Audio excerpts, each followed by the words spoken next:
Hello. How's everybody doing today? On a little segment called "Let's Speak on It." Um, I see a lot of shit going on today. Actually, let me move this. The last couple days, actually, been seeing a lot of shit, um, especially with the Jacob Blake situation. I'm salty about that. I'm salty about that one. I mean, I'm not really. I guess I'm numb to the fact that a black guy got shot. But I'm salty that his sons was in the car. Uh, I know how that can cause post traumatic stress and stuff like that. So I worry about the children. I think that's going to be a permanent situation for them. I don't think that they're going to unsee that. You know what I mean? I think we should talk about that more. I think we should talk about a lot more. We just need to bring that up. I actually was just on the book on Facebook talking about that. Dealing with criminals is a police occupational hazard. Um, It's like when I worked for General Motor, we had to go through what's it called, OSHA.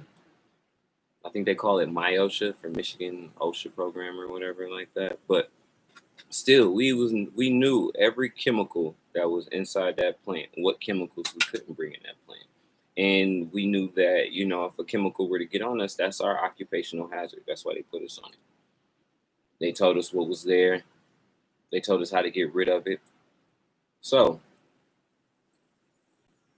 I say this to say that if you know an occupational hazard is dealing with criminals, and criminals are not law abiding citizens, but you're scared of criminals, but you signed up for this occupational hazard.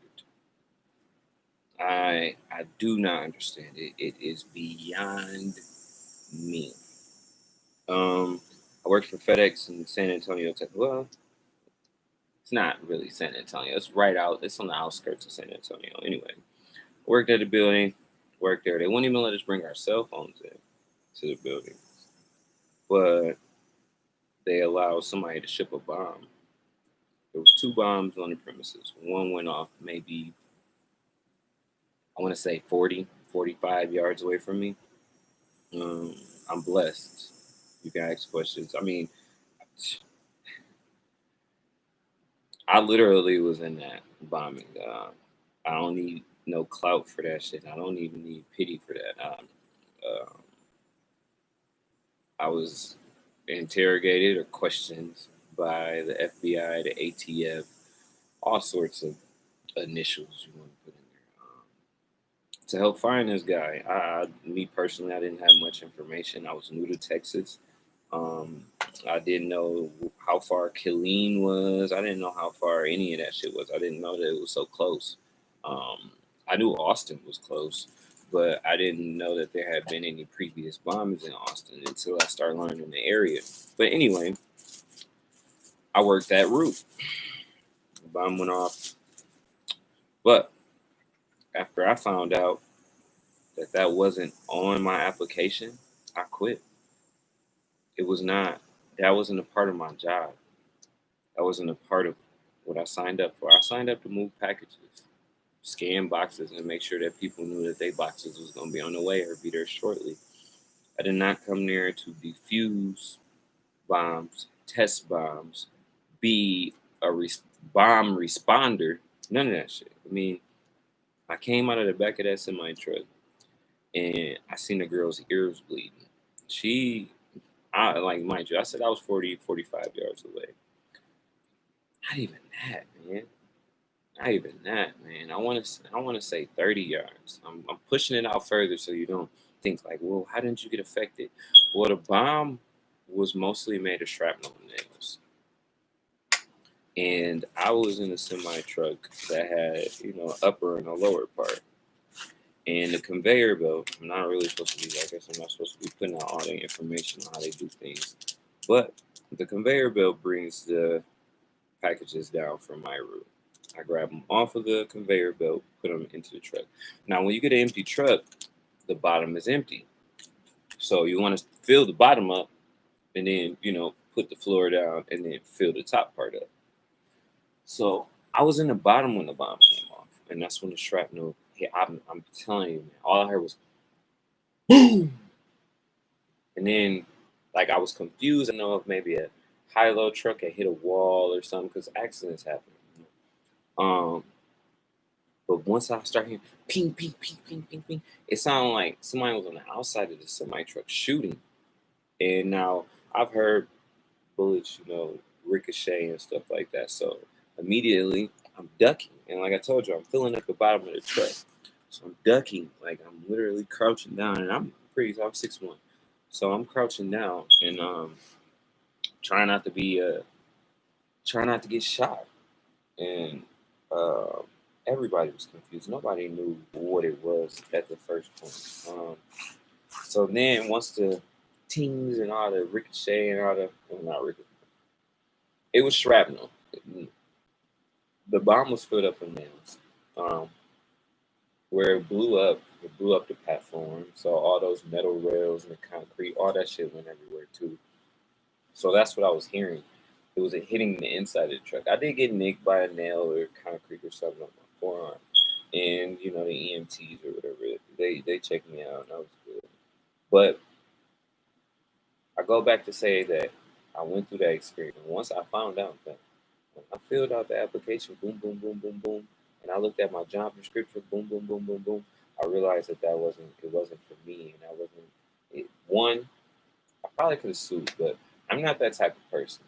I'm not trying to come up off a company or a corporation. I went there to feed my children and to find a better life. You know what I'm saying? I didn't come there to be in a domestic terrorist attack and then sue a company and then become a millionaire or some shit like that. No, no. I like working. I don't mind, the sweat on my brow. But my problem was I signed up for a job that had nothing to do with bombs and they were allowing that. Not necessarily allowing it, they allowed it. They don't let me bring my cell phone in here on the plant premises. But they will let people ship bombs. So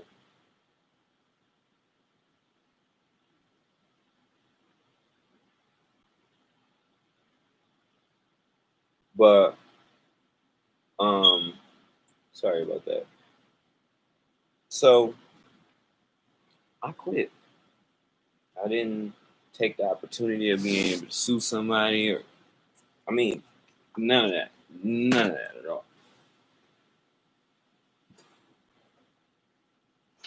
And I'm saying all that to say that you work at a job, bro. Hold on, let me get my fucking hat straight. You work at a job and you feel as if it might not be for you, you can always quit.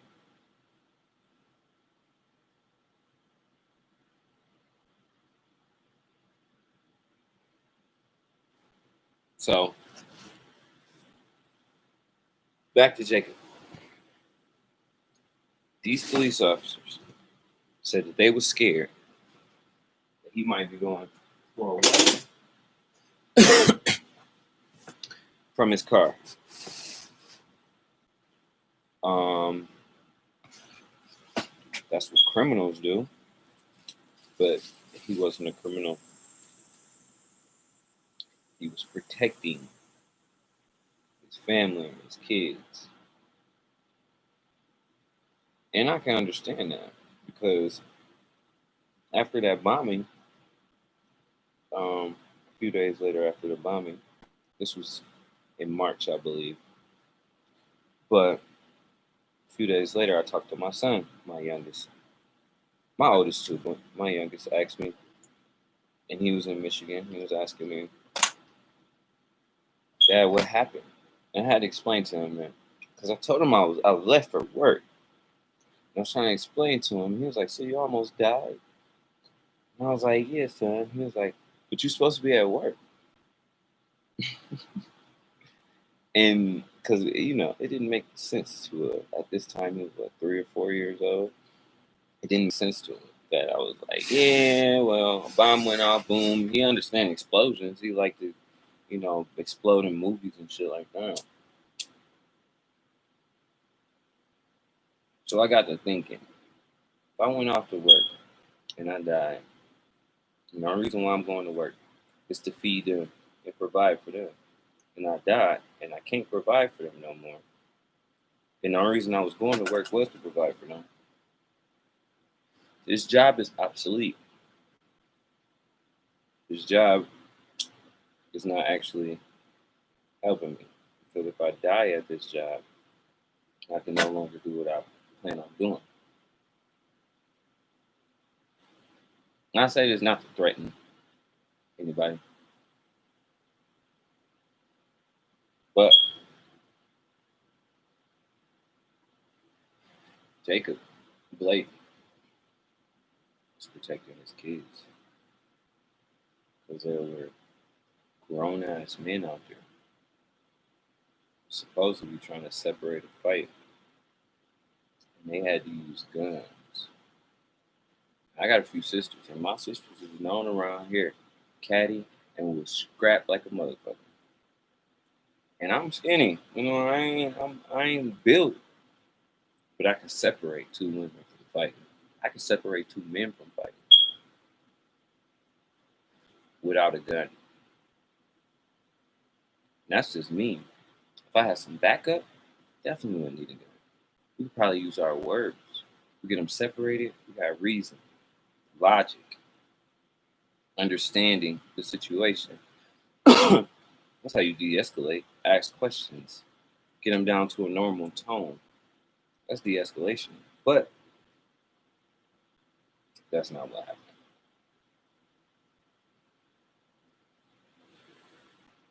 De-escalation is not in a pattern. It's not in a nature. I'm speaking about 40s. I'm not speaking on a race. I'm gonna speak on on the police because it's not in y'all culture. Or, you know what? I take that back. For an organization that's been here since before most of the country states. I mean, y'all was here when some of them motherfuckers was like just townships, villages. But y'all act less American, supposedly.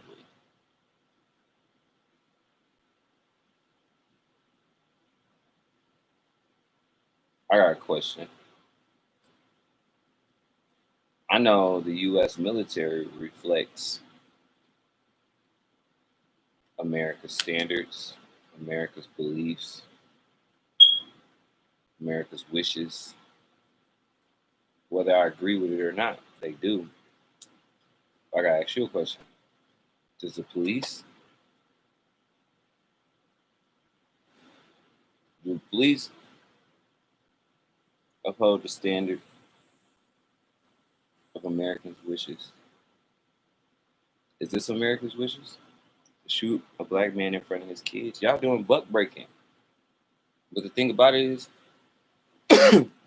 these bucks is getting crazier, man. I feel bad for some. See, I'm angry. I'm upset. But I'm smart enough to know. A lot of these dudes about to grab guns. And some of them gonna be a little smarter than other ones. They're not gonna burn shit. They ain't gonna look for the cops. They're gonna look for the cops' kids. 'Cause that's where y'all attacking us at. Jacob, when he wake up, if he wake up,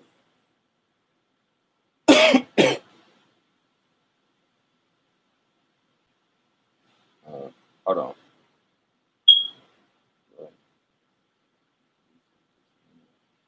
Please let him on.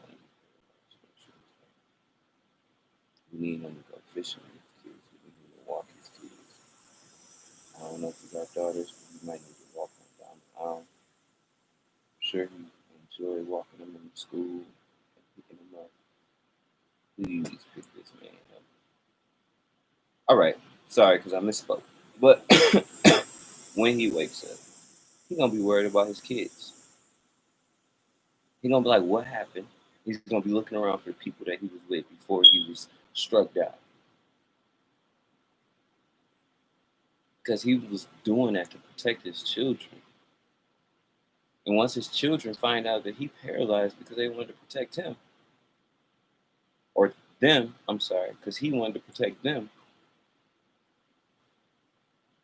they're gonna have more resentment for the police. I wrote a statement. I said a statement. If y'all continue to kill, kidnap, rape, and brutalize people in the community, you will never get the help. And they will never see you as a public servant. You put, okay, this is the thing though. You put Black people in the projects and you over police the projects.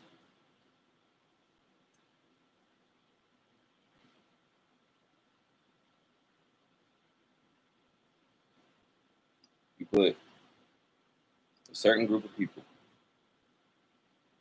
in a specific place, systematically make that zip code fucked up. No new businesses, limited transportation, limited ownership. It's not going to. Then you police it because it's a bad area. The area you created turns bad because you moved them all there. When they go to this assistance programs, they put right here. You don't put them in the middle of neighborhoods with the other folks. Put them in neighborhoods already right here. Affordable, supposedly, but don't the government own most of the goddamn land anyways? Why is there a price on your shit? It's like me paying for this jersey every time I wear it. I've already paid for it. It's already mine. And I don't have to charge somebody else to wear it. I can, but I don't. But I do. After I know that he ain't got the money for it. And then other people don't pay for the jersey either. So I build a structure to make them not only be able to pay for it, but have somebody remove them, forcefully remove it off of them, and then criminally charge them for it too. After they was fucked up, didn't have no clothes. I could offer them my jersey. I got tons more. I could put another one on, but no, I'm gonna charge you more than you can afford, more than I know you will ever make.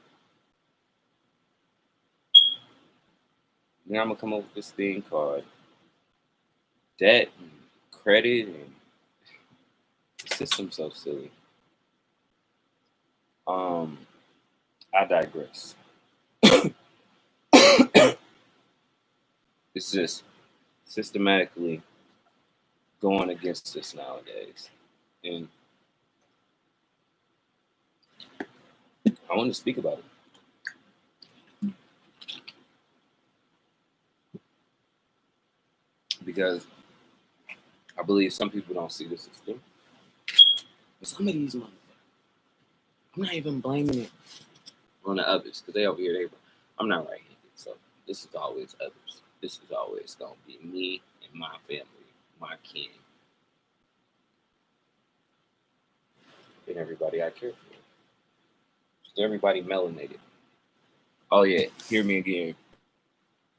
I love every person that's melanated, without a doubt, because I love myself, and all y'all kind of look like me. And for me to love a little bit about myself, I gotta love a lot about you. For me to love a lot about myself, I gotta love a little bit about you. We already got something in common. And that ain't for the others either. I got more in common with y'all sometimes, especially the way I can think.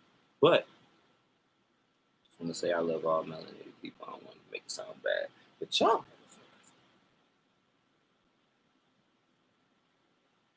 motherfuckers, far you have fallen. See, I want to speak about the real problem. See, white people, y'all want to talk about black on black violence? I would like to talk about white on white violence, but black on black violence is messed up for the socio-demographic parts that we scared of y'all. And let me take that back. I'm not. But black people in general, they're scared of y'all. I know. It's a joke around here. They do that shit to a black person, do that shit to a white person, your ass is cooked. They don't put you in a pot like stew. Where did cannibalism come from? I wonder what was the first. But they scared. Every time I see a black man shoot multiple black people but ain't shoot at a cop, he's scared of white people. In my eyes. Because it's harder for me to do wrong to my neighbor. Knowing that in the scriptures, Jesus, the person that I believe in, gave me 2 commandments. And God told you he's going to judge you by how your neighbor was looking. So, I'm not going to shoot my neighbor. If somebody come from outside of my community, come in this motherfucker, try to harm somebody in the community, I don't care what shape, color, race, or form they come in. See, that's the difference between a black man that loves himself and a black man that don't know himself. And I'm starting to see the difference. I'm starting to call them coons. Coons. I see more black coons than I see anything. I see more black coons than I see racists.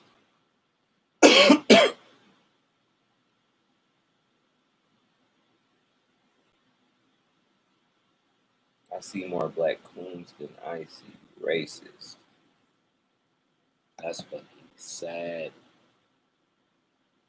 And coons fall under so many jurisdictions.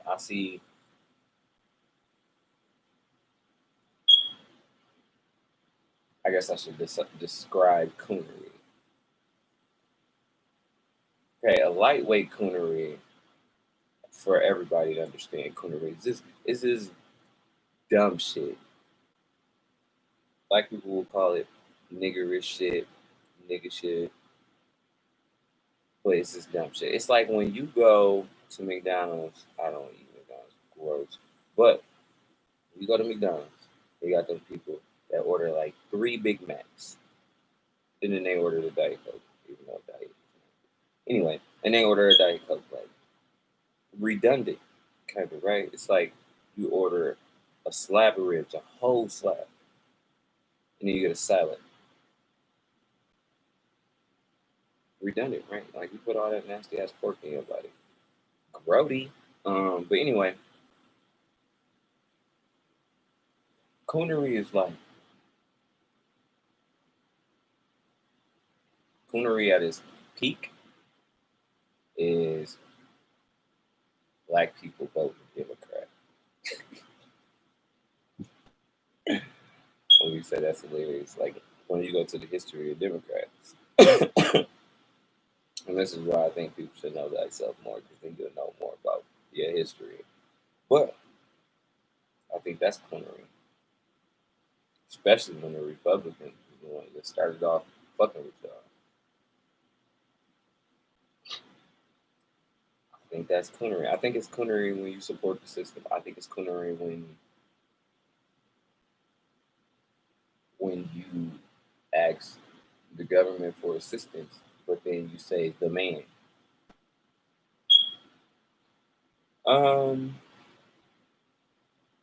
Okay. I don't know about people that got sugar daddies, but when a sugar daddy give you money, don't he kind of tell you what to do sometimes and control a little shit? Like definitely around the house a little bit, and you know, the car and what y'all eat for dinner and stuff like that. You might choose and pick, but I mean, The sugar daddy is usually the motherfucker that make the decision. And see, what I see is a whole bunch of coon ass motherfuckers, a whole bunch of pussy ass motherfuckers bitching about their sugar daddy.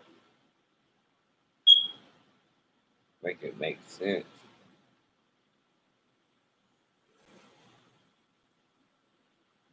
He coming here, pay for all your shit. You don't own anything.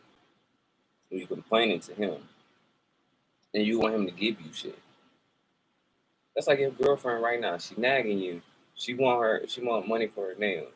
She nagging the shit out of you, irritating the hell out of you. But she want money, or she still want her nails, and you over here like, you don't want to give her shit.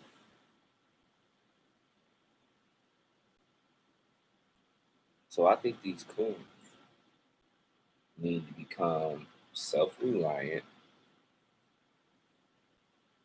self-sufficient, and then go talk to the sugar daddy. Most people don't. The bitches that got money don't go to the sugar daddy no more. Once they get their money, unless he was a cool motherfucker, and they might, I don't know, jump into a relationship. I ain't really seeked it ever. Let me just state the possibilities because it's infinite numbers. But I think it's funny that you got your hand out. Like, gimme, gimme, gimme. That ain't even how men roll. One, two. That ain't how black females roll. Black women.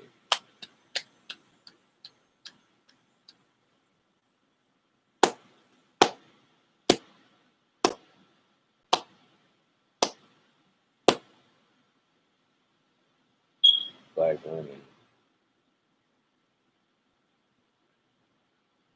I love y'all so much. Sorry, I'm.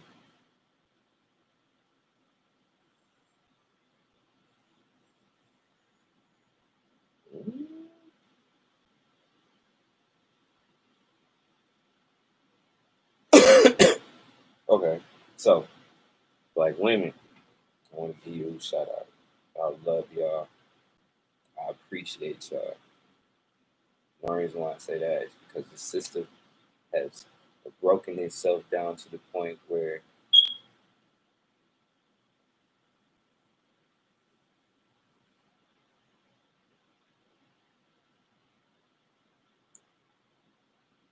all right, I'm about to put it down. Yeah, it has broken itself down to the point where the men are separated from y'all, black women. Yes, I think we are 14, maybe 13, 12%. We're dying a lot due to this pandemic, but 14% of the population for sure. And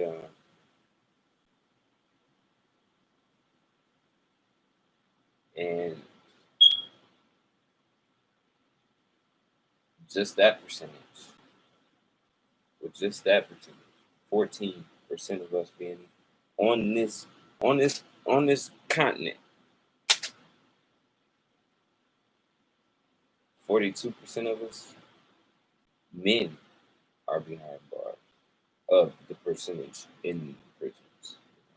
Not 42% of all black Americans, but of the populace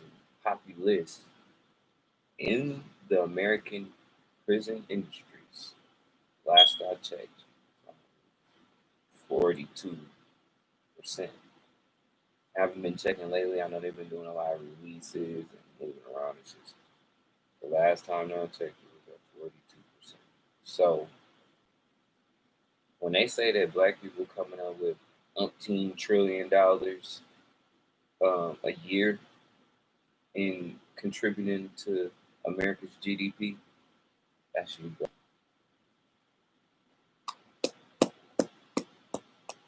Y'all some hustlers.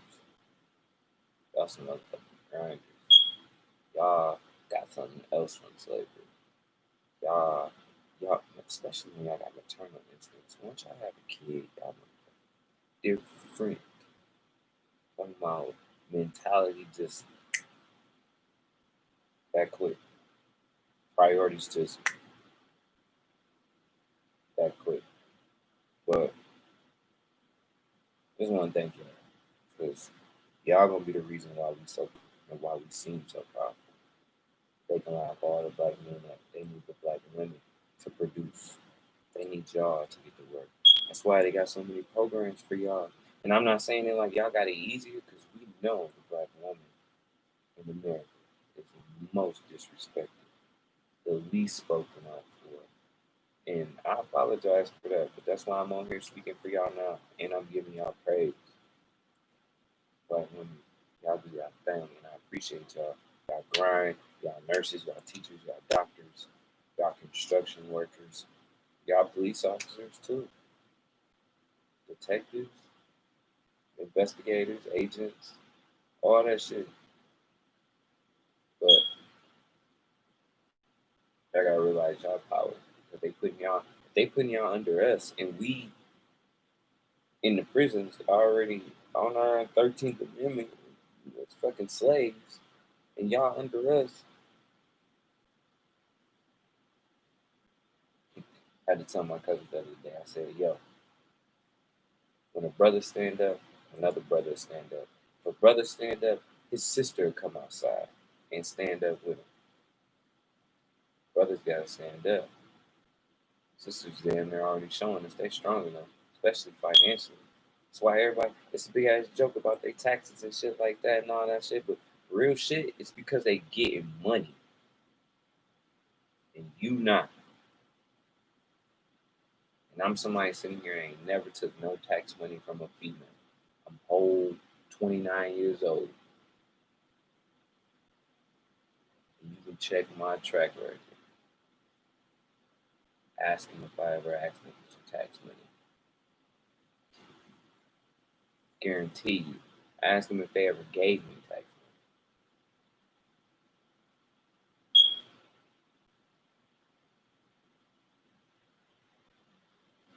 But I think that's gonna be a little it for tonight. But just wanna say thank you, Black man.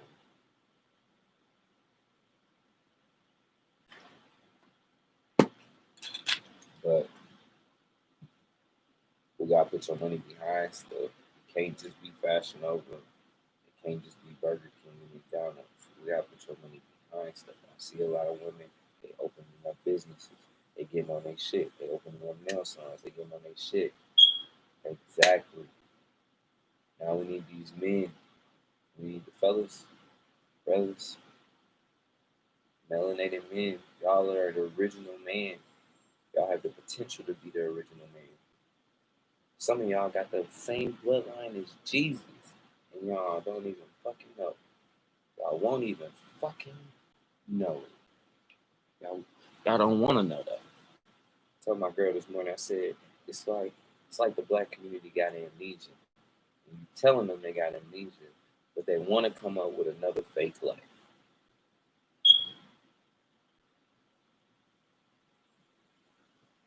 They want to come up with some fake name, fake friends, just start from scratch. Yeah, you do. You need to. You should start from scratch. But don't start from scratch by forgetting what, what you've already done. You don't want to do the same thing twice. And you got less time because you already lived your life. You just got amnesia and can't remember it. If you woke up and you was 80, you just gonna start living your life again, or you gonna try to remember what the fuck you been doing for the last 80 years. So, me personally, being a historian, that's something that I focus on. I'm not a student of history, a student of religion. I do not proclaim to be a professional in any, but I study and research every and all day. Anyways, black women, love you, fellas. Start standing up, man. And educate yourself. Sitting there looking foolish. Over here, a lot of stuff coming out your mouth for no goddamn reason. My grandpa, he ain't speak much. Even if he was in the basement though, he was upstairs. When he did talk, you heard it. It wasn't because he was Barry White.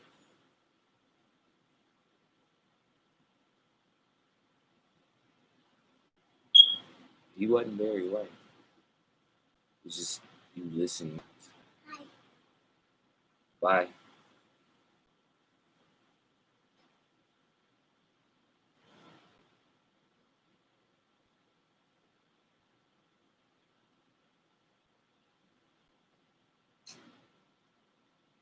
Ah, shit. Sorry, I got Charlie horse.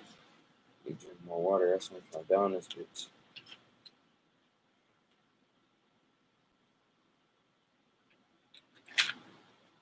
But like I said, fucking hooping. Just stripping for the hoops. Anyways, when he spoke, everybody heard and everybody was listening. Even if he was upstairs. So shut up. Because when he said something, one, he meant it, and he had a reason behind it, and it was an educated reason.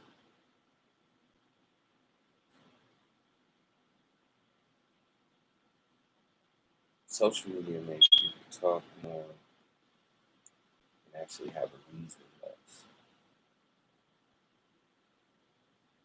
It's a problem. It's a problem.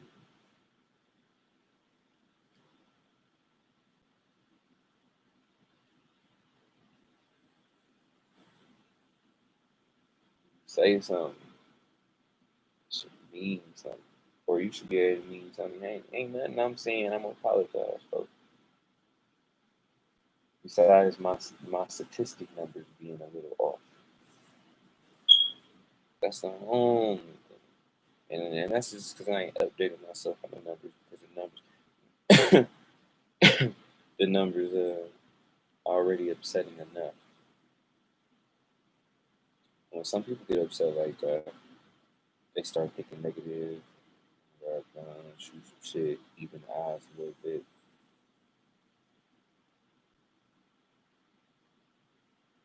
I can't talk them down off that bridge. But I can understand why they feel that way.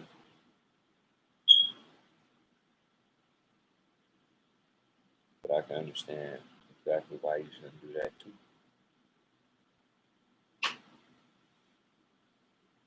Why you shouldn't do that? Let's talk about it.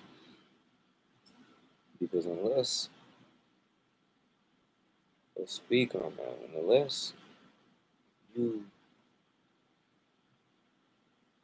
got yourself an exit strategy set up and your family already out the country, and you do some domestic terrorist shit like that,